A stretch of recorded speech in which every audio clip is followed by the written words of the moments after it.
एक प्रश्न आया है कि संयम और तप में क्या अंतर होता है। ये दोनों परस्पर एक दूसरे में मिलते से दिखाई दे रहे हैं। प्रश्न बहुत अच्छा है। संयम और तप का अंतर बहुत कम लोग जानते हैं और ये वास्तव में ऐसे हैं भी कि हमें लगता है कि ये परस्पर एक दूसरे में मिल रहे हैं, ओवरलैपिंग कर रहे हैं। एक ही क्रिया हमको संयम की भी लगती है और तप की भी लगती है। तो वास्तविक स्वरूप क्या है, इसका जरा विचार करते हैं। इस प्रश्न को कभी किसी से मैंने भी पूछा है तो मुझे 2-3 उत्तर मिलते हैं। एक उत्तर ये मिलता है कि हाँ, दोनों ही वास्तव में आत्मा की शुद्ध परिणति का नाम है। आत्मलीनता का ही नाम संयम है, उसी का नाम तप है। लेकिन जब ये दो शब्द हैं, दो विषय हैं, दो अवधारणा हैं, तो केवल ये उत्तर देने से काम नहीं चलेगा। इन दोनों के भेद को भी समझना अनिवार्य है। फिर कुछ लोग ऐसा उत्तर देते हैं कि संयम अनिवार्य है और तप ऐच्छिक है, ऑप्शनल है। संयम करना जरूरी है मोक्ष जाने के लिए, तप करना अनिवार्य नहीं है। और कुछ लोग इस बात को ऐसे भी कहते हैं कि संयम गृहस्थों का होता है और तप मुनियों का होता है। लेकिन मुझे ये दोनों बातें भी आगम के आलोक में उचित नहीं प्रतीत होती, क्योंकि श्रावकों के 6 आवश्यकों में तप को भी गिनाया गया है। देव पूजा, गुरुपास्ति, स्वाध्याय, संयम, तपः। श्रावकों के 6 आवश्यक में तप होने से ये बात सिद्ध हो जाती है कि तप केवल मुनिराजों के ही नहीं होता है, गृहस्थों के भी होता है। और होना चाहिए, प्रतिदिन होना चाहिए। वो ऐच्छिक भी नहीं है, अनिवार्य है। तब फिर प्रश्न पैदा होता है कि वास्तव में फिर संयम में और तप में क्या अंतर है।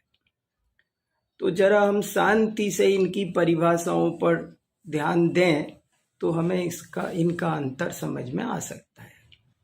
संयम शब्द का अर्थ है संयमनम संयमः।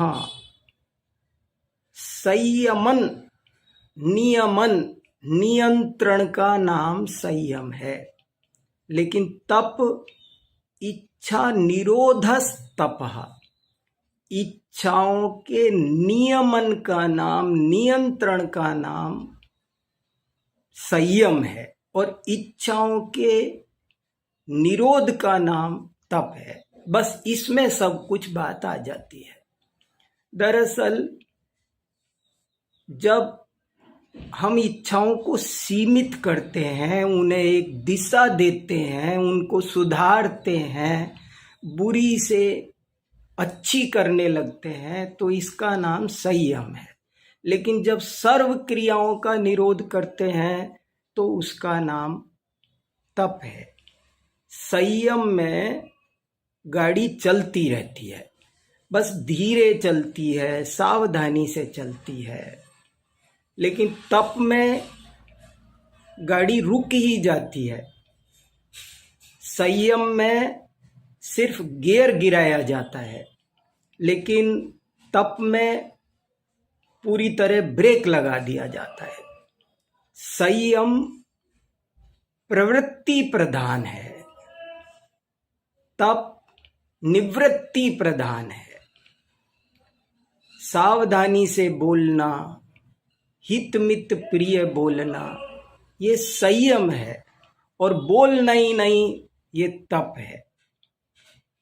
संयम पूर्वक तप होता है।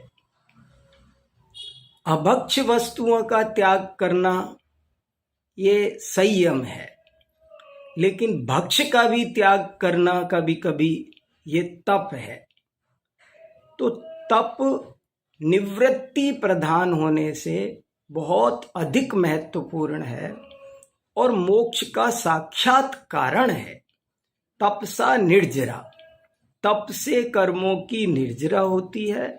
तप मोक्ष का साक्षात कारण है। तप जैन दर्शन की बहुत महत्वपूर्ण विशेषता है, बहुत महत्वपूर्ण अवधारणा है। तप वास्तव में इतना महत्वपूर्ण है कि उसे 4 आराधना में भी अलग से गिनाते हैं। सम्यक दर्शन, सम्यक ज्ञान, सम्यक चारित्र, वास्तव में सब आ गया था तीनों में, लेकिन चौथी आराधना भी गिनाई गई, सम्यक तप। इस तरह से तप हमको निवृत्त, तप हमारा साध्य है, संयम हमारा साधन है। हम पूर्ण निवृत्ति की ओर जब एकदम अग्रसर नहीं हो सकते, तब हम संयम रूप प्रवृत्ति की ओर अग्रसर होते हैं।